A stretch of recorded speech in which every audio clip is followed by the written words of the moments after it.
Hey, hello, leaders. This is Paul Grau Jr., and welcome back to Run to Your Leadership Challenges.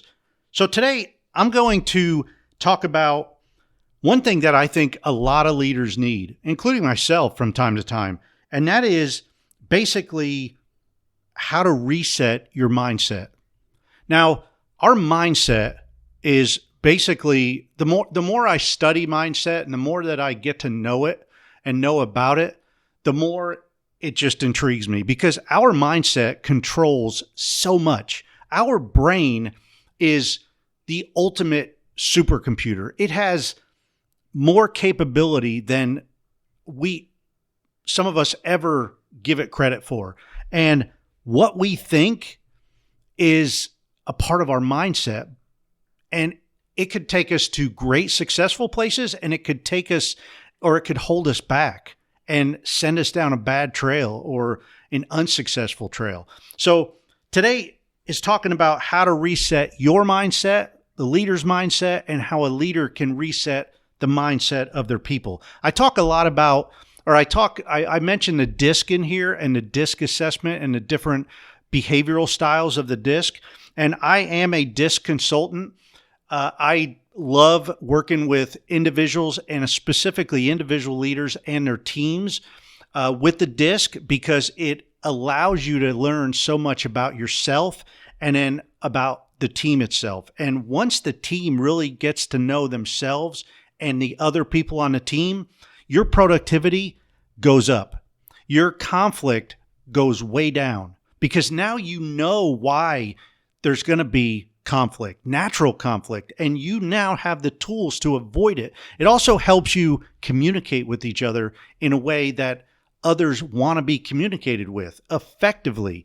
So if I'm speaking in my communication language, the way I want to be communicated with, it's not always going to reach the people that I'm trying to communicate with. The DISC helps you understand that. And that's what I teach leaders and their teams how to do and how to minimize conflict, increase communication, increase productivity. And that's how you're going to become that high performing team. And I believe it is critical, a crucial step for all teams to have. So with that said, let's go into how to reset your mindset and possibly the mindset of others around you. I think you're going to enjoy this one. Hello, leaders. Have you ever been supervising a younger leader and you come to the reality that you need to totally reprogram their way of thinking? Essentially, you need to wipe their existing leadership mindsets and start from scratch because whoever trained them to be a leader, if they even had any training at all, obviously was not a leader. Well, today we're going to talk about some ideas how you can reset their leadership mindset and reprogram them so they can be your quality leaders of tomorrow. Okay, let's talk about today's challenge of leadership reset. So this can be a very difficult challenge, primarily because your young leaders most likely develop their current skills and styles by watching and observing other leaders who they probably thought were good leaders. Convincing them there is a better way of leading can be challenging because it's locked into their mindset. So the first step is to really sit down with them and have a thorough one-on-one discussion to get a feel for how they view leadership and lay the groundwork for moving forward with them. Start by asking them what leadership is to them and what makes a great leader. Ask them who some of their leadership role models were and have them describe why they looked up to that leader. What made that leader so special? This will give you an excellent viewpoint into their way of thinking. Next, share with them what your definition of a great leader is. Share some of your leadership role models that you've had over the year and what made them so special, what made them great. And then compare the differences that they may have said compared to what you may have said. Then you can ask them lots of questions to get them talking. The real key is to allow them to understand what leadership really is and how they can make a positive impact from their leadership style. By getting them talking and asking clarifying questions, hopefully they'll eventually see how they need to alter their leadership approach.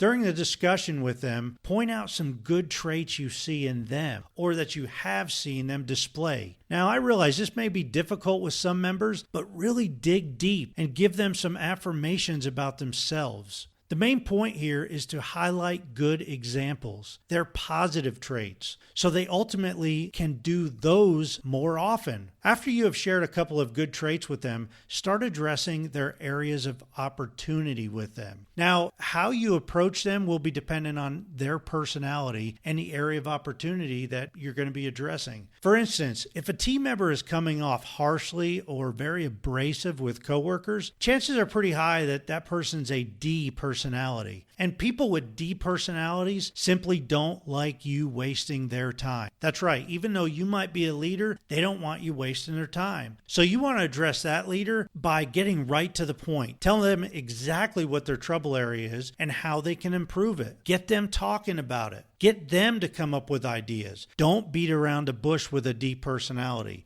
Short and sweet conversations will always work best until you develop a very solid relationship with them and they begin to trust you. Now, on the other hand, if the person is really quiet and reserved, chances are they're an S personality and you'll want to start off by putting them at ease, making them feel safe and secure before you start addressing their areas of opportunity. I would suggest you explain how their self-development will improve their leadership abilities and how ultimately that'll benefit the entire team because now you're speaking their languages. So C personalities, they're going to want all the details and the facts and the specific scenarios of where you've seen them not quite perform up to the expectations. They don't like criticism, so make sure when you give them some input that it's really, truly factual and statistically backed up. Provide them the lots of details. And then finally, the I personality will want to visit with you a while. So plan accordingly and allow some extra time for them to talk a lot. To get their buy-in on areas of opportunity, be sure to tie it in how it'll make them a better communicator for other people and how they can use it to really bring the entire team together in a fun manner. Okay, I got a bit off track, but finally, changing somebody's leadership mindset takes a lot of time and consistency on your part. You must continually display your expectations of what a great leader is through your actions. Be the role model for your entire team and especially for your young up-and-coming leaders of the future. Keep in mind, we lead the way we lead because we think it'll have the best outcome.